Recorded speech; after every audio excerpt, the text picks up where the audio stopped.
Have you guys adopted PR like in your link building strategy for your customers? And if so, what's working for you? There's so many different methods. Tell me what's working. I would say digital PR is top priority right now across the board when it comes to ranking higher AI.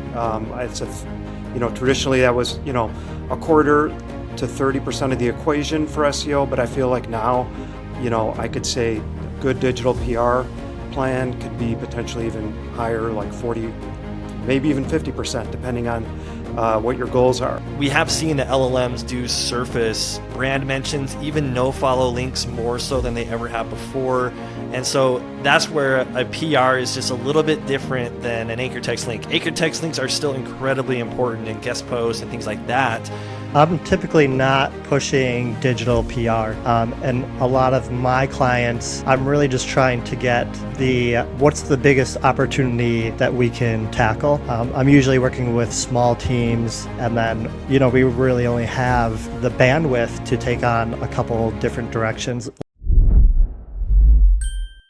Welcome to SEO On-Air. My name is Koa Kauwe. I'm your host. This is brought to you by Stan Ventures. And today we have three guests with us that are going to be giving us their view on the current current AI world of SEO and what tactics and what strategies are working for them and what they're seeing from the competition in the industry. So to start, I want to give each of them a chance to introduce themselves so we can learn a little bit more about their background and about the agencies that they're at. Nick, I'll start with you. Please give us a little bit of your history. Well, nice to meet everybody. I am an SEO expert, been in the industry for just over 20 years. Originally started out in the web development space for a few larger consulting agencies, one of them being Accenture. Then moved over to iCrossing and a couple of other agencies prior to joining Cramer-Krasselt almost 16 years ago. And Cramer-Krasselt is essentially a full service, fully integrated, independent marketing agency. We've done a lot of notable campaigns, everything from Porsche, Corona, Edward Jones, a lot of stuff you probably see on TV. A lot of that has impact digitally, and I've kind of helped with the SEO side of things there and making sure everything gets discovered. It's been a great run, hopefully many more years to come, but it's been very interesting, and the industry's changed so much since I started, and I definitely see more of that change happening right now. Excited to talk to everybody. Excited to have you here. One thing I've heard recently from a few different podcast guests is that the traditional marketing efforts have come back pretty strong recently over the last few years, and creative has become a lot more important than it felt like it was for maybe that 10-year stretch where technical SEO was really dominant. So excited to have you here in your perspective. Thanks for being here. Justin, please tell us a little bit about yourself and your agency. Yeah. I've been in the digital marketing industry for about 25 years. I started Flipeleven in 2005 out of Milwaukee, and it was mostly on the production side of doing web development and video. I think that was when YouTube was starting to get real big too, so we were kind of excited about launching those two verticals. And then I've really just been riding the roller coaster of whatever the industry has really come out with, whatever new technologies, and kind of adapting to production and what I deliver for clients. About a year ago, though, I made a big pivot. I lost two of my bigger clients, and I just found that web development, that custom programming was declining in need. So I went down the route of podcasting. I really niched down to podcasting in the manufacturing industry, and then have seen a lot of success over the past year of just doing things like this, talking about my journey, talking about what I've been through in the past. And I've really seen a huge benefit, probably more in the past year than I had the previous 20. So excited to be here with you guys talking about this. Your perspective is going to be a lot of fun. Podcasting has been so effective for even Stan Ventures. Like, it's amazing the amount of networking, connection, and reach you get through the podcast and organic, genuine conversation. So thank you for being here, Justin.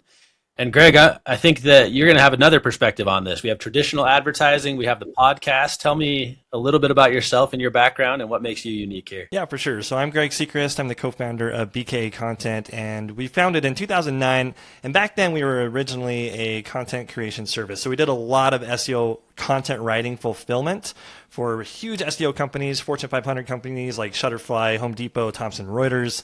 Did that for a really long time. And then this little thing called AI, ChatGPT came out 2022, end of that year. And we made a big pivot, right? So we made a big pivot to a full service SEO agency, but we know content, right? Both written, and we're really moving into some other stuff, which we're going to talk a little bit about today, which is YouTube and some of the other mediums and platforms. So while we still run an SEO agency, we help clients. We have kind of pivoted as well. We have an active YouTube channel where we put out content every single week for DIYers or SEOs that just want to learn more about what's working in the industry right now. And we also have an SEO and digital marketing academy on School, which is actually free to join right now for anybody that's looking for kind of the strategies that are working today to get visibility in AI and in AI search. So I'm really excited to be here and talk with these other experts today. No, I think that the three of you, your perspectives are going to be great. I really intentionally chose the questions today around like, what do we need to know about the changes that are happening in the industry with the way that you guys, all three of you, have positioned yourselves to be leaders in different unique aspects of it. I think that the big shift we're feeling from SEO is it's almost like the term SEO has been phased out a bit, and a lot of customers are starting to see AEO and GEO. And although many SEO agencies know at its core it's the same, what the customer is expecting is obviously a little bit different. Things have changed from the customer's expectations. So I want to ask you guys, like with the big shifts that have been happening in SEO, what do other SEOs need to understand today? What do other marketing agencies need to understand about the market today as it's changing so quickly? We're going to jump right into a pretty tough, vague question because I want to just get your unique perspectives on it. I would say for me, it's really important to understand your audience and all the different channels that they're, all the different touch points as part of the journey. So before, I feel like SEO has always been more website focused, and now it's gotten a lot broader with the advent of AEO. A lot of offsite content is ever more critical, and making sure that it all is working together with your website, with the foundational best practices that SEO has, but just having that kind of end-to-end view of the entire ecosystem aligned with the consumer and their journey throughout all of it. And that to me that's where the big start, whereas before a lot of folks just focused on just the website. Justin and Greg, yeah, it does. I think I'm going to have them expand even further on that, because I do think that that's where I want to go with this. Is SEO is far more than a website now. I mean, and Justin and Greg, I'll talk to you guys specifically. We got podcasts and YouTube as mediums that you're getting a lot more visibility on because of the way AI searches. What are SEO agencies needing to? How do they need to explain that to their customers, really? Like, how do you tell them that it's so much more than their website now? And how does that affect their marketing budgets? And I'm confused. I'm a shopper. I don't know where to put my money. Help me understand what's valuable today. Yeah, I'm really interested to hear Justin's viewpoint on the podcast side, because I'm not very familiar with that. But I will say this from the YouTube side, and back to what Nick was saying, SEO used to really be like, how do we get net new traffic to a website, right? That was kind of the top of the funnel. How do you get somebody even to find you that you didn't know that you existed? And I think you brought this up earlier, Koa, that traditional marketing is kind of coming back with a force. And the reason why is because almost 50% of all Google searches are branded terms. So if you are not a brand, that leaves off half of the internet searchers that are even going to find you. You know what I mean? And so I think that SEO today is more about becoming a brand, sharing your brand, getting out, not just on your website like we've already talked about, but out there. So one of the things that's working super, super well right now is YouTube. The statistics are insane. YouTube is cited 200 times more than any other source in AI overviews and AI tools. Any other thing, any other video platform isn't even worth doing SEO on, because I think the next one is like TikTok and Instagram at 0.1% that is shown in the AI overview. So YouTube is being cited like crazy on the first page of Google, right? There was another study that was done on Search Engine Journal that was showing that 82% of health-related searches in Germany, that, you know, the AI overview came up for 82% of those, right? 4 or 5 years ago, it was always Mayo Clinic, some sort of government website, right? And 82% of those AI overviews that came up for health-related searches, YouTube was cited the most. YouTube was cited above Mayo Clinic and government websites in the AI overview. So all I'm saying is, in the rule of marketing, right, the 7-Eleven rule of marketing is somebody has to have 7 hours of, you know, consumable content from you and 11 touch points before they're going to actually make a purchase or a conversion. YouTube solves that problem so quickly because YouTube, it's easy to just binge 7 hours of people's stuff. And every time you're interacting with them, you're getting touch points. And that is why YouTube, in my opinion, is one of the best things for SEOs to do right now, because YouTube's kind of broken in a good way, meaning that before, you had no business winning a big keyword with content because you had to have links, you had to have authority, you had to have, you know, time on your side.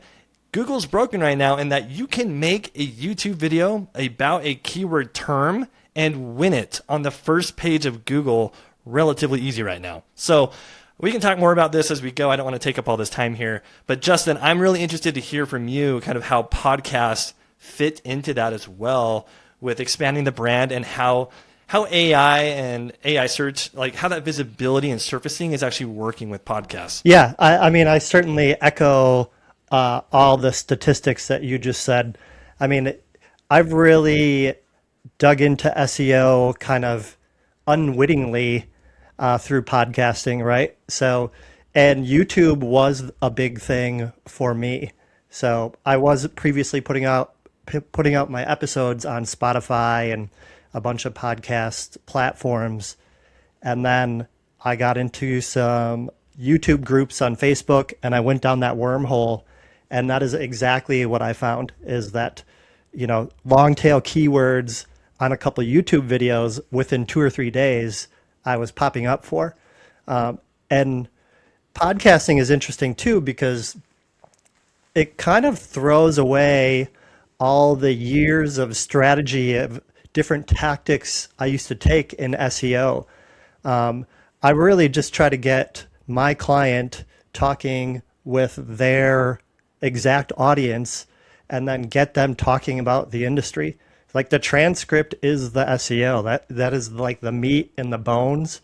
And then I do use AI to take that transcript and convert it into tons of different pieces of content. So it's been a way for me to sell SEO as more of a organic and authentic creative process versus what I did previously was heavy on the strategy and production.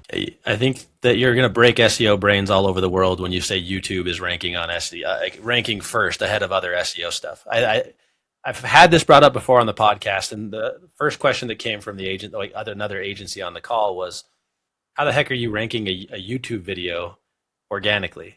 How are you even getting this to show up? I know you can say the transcript and stuff. Help me understand modern video in SEO and how it even ranks. How are you making it show up at all? So, yeah, I mean, I think there's a lot of traditional SEO optimizations that can help the video rank itself. Everything from the way you title the video, the description, having hashtags. There's a lot of elements, page elements that carry over from, like I said, from traditional SEO that I think we've seen a lot of success when implementing on YouTube. And then I think just making sure you have the right topic that maps to the search query that you're targeting. So if you create a video around just, a car video or something like that, but you want to rank for a car detailing search, you really want to have a video that's actually more custom to the search that you're targeting. So that's that whole relevance factor. What we found is combining that with traditional SEO has really been a big help. And then depending on the engine, YouTube does have a direct feed into Google results. So it is very, very easy if you do it right to rank, at least on Google and Gemini too. I think also one of the easy, I get asked this all the time from clients, right? Like, well, what should I make content about on YouTube? And Justin, you can probably speak to this too, but everybody here, repurpose what's already working, right? Like if you have a blog post that's ranking really, really well, turn that into a YouTube video. You already have your transcript. Like, so we actually did a test with this. We took 5 blog posts on our blog that are all performing really, really well. We literally took the content, turned that into a transcript using ChatGPT. We made YouTube videos with the exact same title as the blog post because we're using the keyword that we're trying to target in that title. And then we embedded the YouTube videos in those blog posts. And what is crazy is we saw that on average, a lot of time we would gain maybe another 20 to 40 additional keywords that blog post was ranking for. But what was insane is the number of keywords that were ranking in the top 3 on Google on those blog posts, 3 times, 5 times. We even had one post that 10 times the number of keywords that was ranking in the top 3 just because we made a video about the exact same content that was in the blog post that was embedded in the blog. I'm definitely stealing that one. I got some client meetings this week that's going to work really well for. Thanks, Greg. But why? Why is this working? Like you're almost acting like it's the fuel for everything. Like it's just lighting SEO on fire. It's the barrier of entry, right? How easy is it to use a robot right now to make written content? It's ChatGPT, in a sense, is ruining written content online a little bit, right? Like Google's spending a lot of time and effort and money to try and understand what good content is versus bad.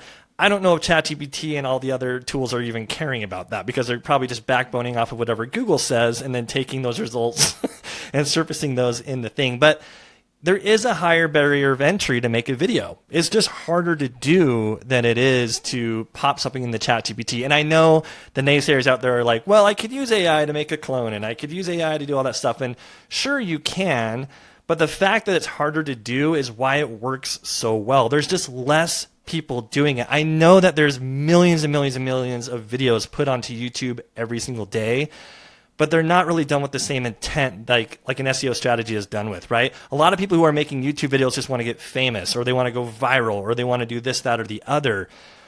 You can use YouTube to rank in Google. That's the difference here, is you're using YouTube with keywords that are targeted, with content that is targeted to surface in Google search, not just YouTube, to be able to win the way that those searches are working because AI search is referencing YouTube so much because I think just naturally as humans, we either want to see it or we want to hear it. We don't necessarily want to read a 4,000 word piece about something. We just want to be shown how to do it. And YouTube kind of accomplishes that. Yeah. And I would say, Google's always rewarded longer form content, like more rich content has always ranked higher than just a basic, 200 worded web page. So adding that extra layer of a YouTube video, I think it totally makes sense why your blog post might, if it's embedded, can also benefit and rank for more different types of search terms as well. So do we think that the video is just holding enough weight to make it rank, to make the entire blog rank higher? Like it doesn't have anything to do with like the metadata or like some technical implementation in there. Is it being prioritized? Is video content being prioritized over written content to the point where this is the best strategy for SEO today? I mean, I would say depending on the search term, yes, definitely. So now when you're creating your FAQs, should your FAQs just be like recorded audio or video that you can embed inside of your content on your webpage? Do we just view this as everything should be vocalized at this point? I think for very popular questions that people are asking for high demand content, yes. If it's a very long form query where you're getting only 50 searches a month, no. But if it's 1,000 searches a month for a query or something, adding that layer of a video is going to really help. I think that's really interesting. I've kind of approached content in a different way since podcasting, and I think, again, I'm in a pretty specific niche in manufacturing, and they tend to speak very technical in terms. So they take lots of hypotheses of what their content should be, and they end up not really speaking to their audience. So I really I start with video. I just not only podcasting, but I have them record all of their meetings. And I start there and pull content from the meetings through conversations that they're actually having. So, yeah, I've kind of flipped my process on its head over the past year and have been just leaning almost entirely on video and starting there and then getting content out of that.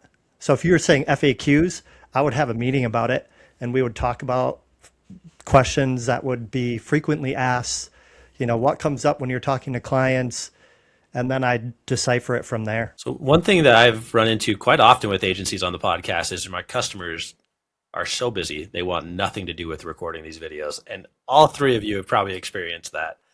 That seems to be that big difference between how hard they are to make versus how easy they can be to make, because it really just takes getting someone on a video call and you could record them saying everything and it'd be fine for a YouTube video. So how do you communicate this to your customer that this is not optional anymore? You kind of view it as like a necessary path to success. I just demo it for them. Yeah, I just do a recorded meeting. We'll jump on a Zoom, that's fairly low barrier to entry, or a Teams meeting, 15, 20 minutes, and then I'll just make a piece of content for him. You're using Riverside. This will auto clip it. I could have clips ready for him right after the meeting, send it to him, and that's usually pretty eye-opening for someone. And I'll just add to that too. I think people worry too much about the production value of stuff versus actually what they're giving, right? Like everybody has an amazing camera right in their pocket, right? And you can get like a DJI Mic Mini for like sub $100 right now and have amazing audio. So if you already have the video device, you can pay $100 for an audio device, and you're already ahead of the game on most people when it comes to production value. But again, it's because not everyone is doing it that the people who are willing to do it right now, there's this really small window of opportunity before AI continues to make it easier and easier and easier to make videos, where if you do this right now, you can own your space. We talk about SEO always being about authority, and authority is a massive part of SEO with links and all those things, right? All the signals that Google uses for authority. You can get instant authority by doing video. And I think you asked this question earlier, why is YouTube being surfaced so much? I think the answer is this. I think everybody recognizes what YouTube is now versus what it was in like 2009. It's a learning platform. Who doesn't go to YouTube to learn how to do everything these days? Like that is what people go to. And I think AI knows that. I think AI search knows that people go there to learn how to do something. So people are going to want to see how to do it and hear how to do it versus just reading how to do it. Reading how to do it is still great, but it's kind of the old tactics, right? Like we live in a world where people like to see, they like to hear. And I do think that that's why YouTube is being surfaced more than any other video platform on the web in AI search. I want to take a step back here, actually, because I'm getting too excited where I'm at the point where I'm like, we don't even need a website anymore. Let's just make YouTube videos and we'll get all the organic traffic that we need. I want to take a step back and talk about the baseline here, because I do think that even videos released without the context of like a really good website are still going to be maybe missing the target, right? Like not necessarily aligning well with it. So when it comes to like setting the baseline for a good website, Stan Ventures, we've been doing backlinks, we do SEO fulfillment, and PR links have become part of that conversation for a lot of companies now. So how are you setting the baseline for a successful website with AI today? Because it feels like people have been ripping down content and producing more like summary style content with AI having already pretty good context for what they do. Are you guys changing the way you produce your content on your website from what you used to do before, which was more technical writing? I mean, I would say, for clients, you do have to change it to an extent. I think, you have an additional audience now. LLMs are, a form of an audience now visiting your site, crawling your content. So it's important that you have content that caters a little bit more to that. So that might mean having more conversational content. You mentioned FAQs, having more informative content, white papers, things that are a little bit more of value across the board. and focusing on the user experience for when, as Greg mentioned, those brand searches drive traffic, to make sure you're still able to convert those users. So that definitely the website has a huge role, and we do recommend factoring in the LLM crawlability and the content that those engines are looking for now. So yes, I would say there is an evolution happening. Greg and Justin, I know, Justin, you've moved more into the podcast side of things than SEO optimization, right? Yeah, I think you're exactly right. I have been reducing the amount of content that I put on a website, or I try to make it more actionable. Greg, you were talking about specifically, you have a school platform that you use and try to drive people to that. I think I try to look at the website as something a little more transactional now, and rely on my other channels like YouTube and all the podcast platforms that I publish to. I just published to 2 platforms, and it kind of goes out to probably 15 or 20 different platforms. And I think, just to back one off of what Nick is saying as well, is I think the way that you write content has changed a little bit, but I would be careful not to change it too much. And the reason why I say that is that for most websites, the traffic that comes from ChatGPT or other tools is less than 1%. So that will change, right, as more adoption happens. But what I see so many people doing is burning Google and like setting it off on a ship and like instantly moving over to ChatGPT or Perplexity. And it's like, that's not even where your traffic comes from right now. So there's this kind of biting the hand that feeds. We already know what Google likes. We already know what Google wants. Don't take that away and stop doing that, because it's still bringing you traffic. It's still bringing you visibility in the AI overview. But to your point, Nick, the way that you do write it, I think content query fanning is extremely important. And if you haven't heard that term before, what we're really just talking about is creating topical authority. You're creating topical clusters of content that answer any and all the questions that have to do with that particular thing. So before, we used to write a 1,500 word or 2,000 word piece of content that would do all of that. But the problem is there is a thing called crawl budget now with AI. They're not going to go through and look at the whole thing. They're really looking more cluster with H1s and all that kind of stuff. Again, traditional SEO that's telling the LLM what they should look for.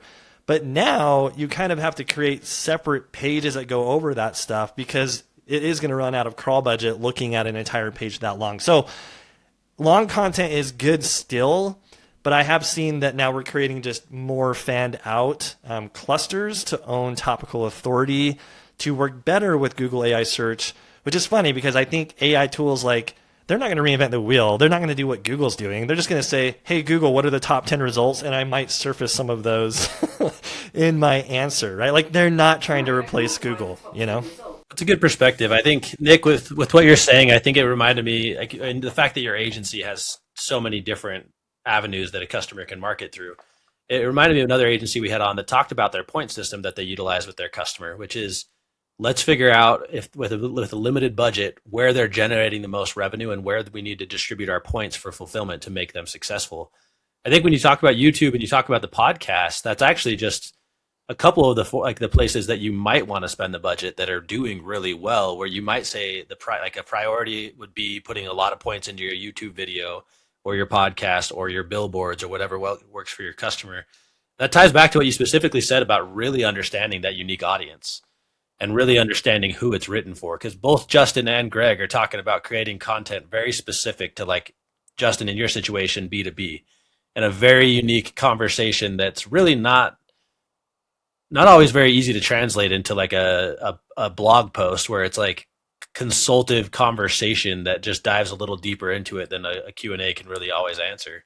And Greg, from the YouTube videos, it seems like you're trying to capture that unique customer persona and really apply the answer to their like the message that they're looking for a DIY or a learning or a training avenue. So it just seems like it's a matter of distribution of points on where the customer should be spending most of their money for the marketing budget. So then my next question, guys, and this is probably a tough one for all of you to answer, is I'm a customer and I'm looking for the right person to work with. how do I know that my agency has got a view of what I'll call the point system and where my budget should really be going? Like, what am I looking for in an agency that tells me that they're aware and not just a plug and play SEO agency that might just want to fulfill the same tactics they've used for the last 10 years? Yeah, at CK, we're really good at looking at your audience and focusing first and foremost on your audience behavior, their interests, and getting just a general really good view of who they are, what platforms they're on, what their journey looks like. And then, as you mentioned, maybe applying that point system to each platform. We do a lot of user interviewing, a lot of research, data research, analytics. And then we do, from an SEO side, we also do like deeper dive on queries and even LLM prompts. And we look at those prompts to identify what are the top cited sources for those individual prompts. And as Greg mentioned, a lot of times it's YouTube, sometimes it's Reddit, sometimes it's the National Institute of Health, depending on the query. So, I think just really finding an agency that goes beyond just looking at it as just an SEO or just a content initiative. It's more of a user initiative and understanding your target and where they're at and what affects their purchase decision and just their relationship with the brand. Go ahead, Justin. I know Justin's got something to say. Go ahead, Justin. Well, yeah, I think for me, I'm again niche down into primarily manufacturing, right? So where a Cramer-Krasselt would really have to kind of jump around and understand different industries, I'm usually hitting manufacturers that have a common pain point, right? A lot of them which are they do the same marketing tactics year to year, right? They have to go to the same 6 trade shows. They're seeing the impact of trade shows go down. They have a Google ad budget. They're seeing the impact of Google ads go down. They're spending a lot with some bigger agencies, but they see the outcome of their spending become less and less. And then I'm coming in with a very specific prescription for them that's newer, it's more modern than the traditional things they've been doing in the past, and also allows sales guys to be the voice of marketing, which also in the manufacturing industry is a common issue where sales doesn't trust marketing. So if we're recording sales people's actual conversations, they can't complain about the marketing not working because it's their voice. Yeah. I think just to add on to also what Nick is saying as well is that cookie cutter SEO is gone. Like, I would not trust an agency that just does cookie cutter SEO. I think, and Justin, you said the word that I love, it's a prescription, right? Like, a good agency is like a doctor. They're going to take a look at your website and tell you what's working really, really well, instead of 90% of cookie cutter agencies that are like, oh, well, we better tear your website down and build you a whole new one because you just signed on with us, right? Like, oh my gosh, that's a tell as old as time that drives me insane. Like, you have stuff that's working on your website.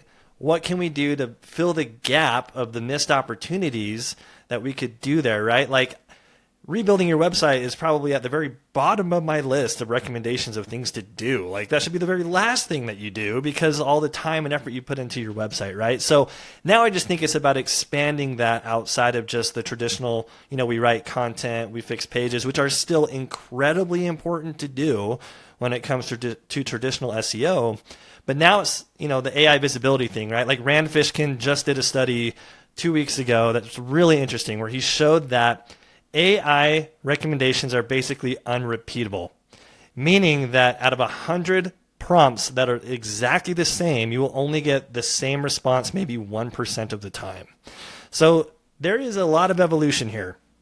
Any SEO agency that says, I can tell you where you rank in AI is full of crap. That's impossible to do right now because no one's doing it that way, right? There's all these paid tools, like we're all suckers, right? We're paying for SEMrush and Ahrefs and all these things that are giving us some AI visibility, which I don't want to say are wrong or bad, but they're not the whole entire picture. And you shouldn't just completely hedge all your bets on that, right? Like, a good SEO agency is going to be aware of all of those things and trying to help you in a lot of different areas to rank higher on Google, as well as to increase your brand, right? The brand is, I feel like, a big piece of modern SEO that used to not be as big of one, right? It was more about traffic and it was more about keyword rankings, which again are still incredibly important, but they're not the only thing that work in this, kind of AI search era. There's a question of how much of the marketing, how much of your marketing has really changed to optimize for AI that we ask a lot of agencies, and how much of it is still traditional SEO that's almost rebranded in AI for your customers' sake. I think the number that most agencies settled in on was around 80% of their SEO fulfillment for their customers is still traditional SEO. It's just maybe repackaged for the customer's sake to view it. And 20% might be more redoing the content for AI or FAQs, which in reality, that 20% is still very much part of that 80%. So I'm curious about that actually still being 100%. I think that the last piece I wanted to ask you guys was really more around the side of authority, because we have had, if you build a great website and you're creating great content, I love it. But if you have a website that's competing with dentist in LA, and it's fresh, and you made a few YouTube videos, you may show up in a few rankings, you may show up in a few searches, but ultimately your organic rankings are not staying competitive because there's someone else that just has a much more stable anchor attached to their website, right? Like they've done all the backlinking, they have PR releases or whatever else. I wanted to ask more about the PR. I brought it up briefly earlier in the podcast, but PR releases have come up, I would say, more often than even video in SEO has for me over the past year talking with agencies. And there's just so much energy around how successful these are for agencies or for customers that are doing them. Have you guys adopted PR in your release, like in your link building strategy for your customers? And if so, what's working for you? There's so many different methods. Tell me what's working. Yeah, I would say, we do press releases, digital press releases using a service like Sysion, and we embed links that way. We title the releases. The copy is reflective of the search terms that we're targeting. We also do a lot of influencer content now, even more.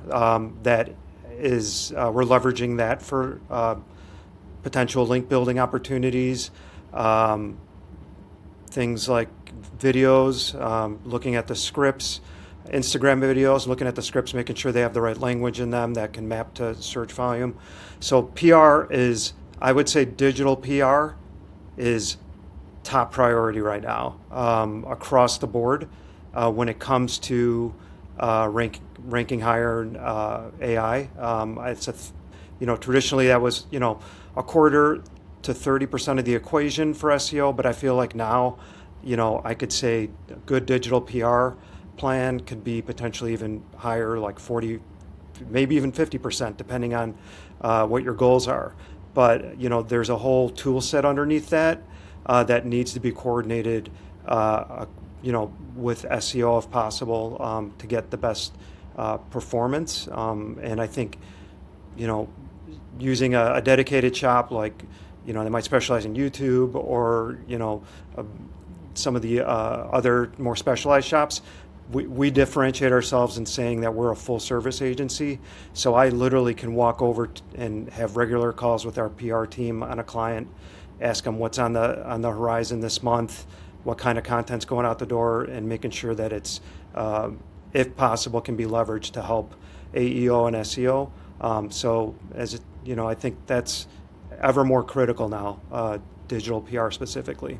Nick, I'll jump in here real quick and just say I don't think I understood how much digital PR and YouTube videos with using influencers too is really fascinating. Sorry, Greg, I kind of cut you off. Jump. No, you're fine. I'm right with Nick, right? I think PR used to be something that was just something you kind of did with your traditional SEO, but we have seen the LLMs do surface brand mentions, even no follow links more so than they ever have before. And so that's where a PR is just a little bit different than an anchor text link. Anchor text links are still incredibly important in guest posts and things like that. But a PR is just another way to give branded content surrounding the anchor text link that gives Google and AI LLMs a lot of context about your brand. And like I said, half the searches on Google are branded searches. So the only way to eat into those searches is by building your brand. And you can do that with traditional links. And I think that digital PR is just another really, really good way, which again, PR, digital PR, that's a very traditional marketing function. That's it.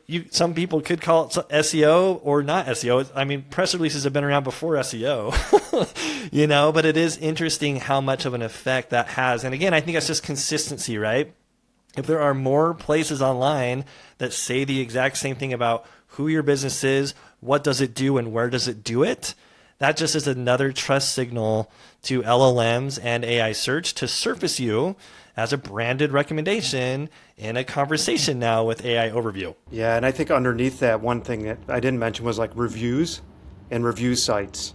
So to me, that falls under PR. I know it's traditionally more of a customer service response, maybe responding to reviews, but just having more of a review strategy, a proactive review strategy, and being on the right publishing sites and making sure you have a positive image where possible and happy customers. I think that is going to also help, as Greg mentioned, surface you when it comes to LLM recommendations. And I think too, Nick, you could probably speak to this. Not all digital PR services are made the same. There are still really crappy places to get links, just like there are some really crappy places to get PR. But if you're doing a digital PR campaign and it is going on big, well-known high DA sites and things like that, we all know the difference between a good backlink and a bad one. And it is kind of the same way with digital PR and press releases in general. Oftentimes it is worth paying a little bit extra for that better, higher quality PR distribution for the way that LLMs are going to surface you later. Yeah, then I'm typically not pushing digital PR. And a lot of my clients, I'm really just trying to get what's the biggest opportunity that we can tackle. I'm usually working with small teams, and then we really only have the bandwidth to take on a couple different directions. Like if we were using the point system, if we put all the points in one basket, and digital PR would fall pretty low for us. Not to say that there's not obvious benefits to doing it. We just try to use the podcasting and YouTube as the focus. Yeah, I asked that question earlier, like what should a client look for when they're looking for like a good SEO agency? And I thought it was interesting that the question was kind of like, well, they need to know, like the agency needs to be able to know like what they do and like be like asking questions to understand if the customer understands what they needed. And I think that's what it came back to. My answer kind of came back to is like a really good agency is going to ask you a whole lot of questions to make sure that you understood in the first place who your customer was. And then they try to define that, and then they'll work however they think they can efficiently get you revenue from that understanding. But I came back to me like everything we're talking about actually is a wider view of SEO than I typically have had on the podcast, where this is marketing as a total. Like you're saying, where is the best spend of the customer's money for them to generate revenue? And it's understanding what they do and how every different system, social media, SEO, all of them are viewing them, and then trying to prioritize where you're going to spend the customer's budget to get them the best chance. And all of it came down to really understanding who their customer was, because where you place that point system is prioritized based on where their customers are looking. And I think that's cool to have different levels to it too. Nick, you guys coming from like a huge enterprise level budget is going to be so different than Justin, who's working with like a B2B company that doesn't have a huge budget or doesn't necessarily have content that might even, not all of them have PR worthy content. Some of them, they don't even know their offer. They really don't know their audience or their offer to that audience. So yeah, I think it's different challenges. And I love tying it back to what Greg said too about YouTube. I like YouTube being so effective. I'm like, if I don't have a PR worthy release, I'm going to make my own PR. Let's release some information. Whether it's a AI influencer that you've hired yourself, like a computer system that you've created for creating some good videos, or like the actual customer that's recording for you. I think it all comes down to just producing relevant content, which is funny because I feel like it always comes back to content is king. If you're producing good content and putting it in the right places, and you just put it in front of the right people and you have good content, it'll work. I wish we had a few more minutes because I do want to ask you guys a little bit further on where you predict AI to go, but I think we're out of time for the recording today. I may tag you on LinkedIn and have you guys maybe share your thoughts on where the next phase of AI evolution goes, whether it's past YouTube and into the next phase of social media. I don't know if you guys are going to have like VR style releases coming out soon, but I'll be curious to hear your thoughts on that. And I appreciate all of you joining us on this episode of SEO On Air. We'll see you next time, guys. Thank you.